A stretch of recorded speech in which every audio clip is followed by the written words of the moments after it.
আজ প্রচণ্ড বৃষ্টি হচ্ছে বাইরে, সেই জন্য বৃষ্টি হলে সবারই একটু খিচুড়ি খিচুড়ি মন করে। তাই বাড়িতে সবাই আবদার করেছে খিচুড়ি খাওয়ার জন্য। সেই জন্য আমিও হাতা খুন্তি নিয়ে রেডি।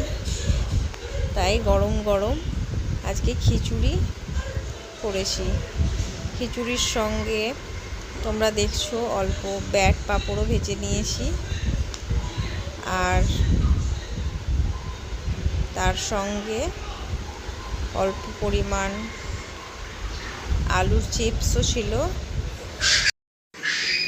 দেখতেই পাচ্ছ তোমরা, আজকে খিচুড়ি আমাদের রেডি হয়ে গেছে।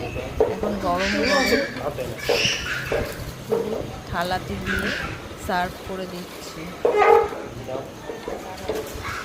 কেমন লাগলো অবশ্যই তোমরা কমেন্ট করে জানাবে।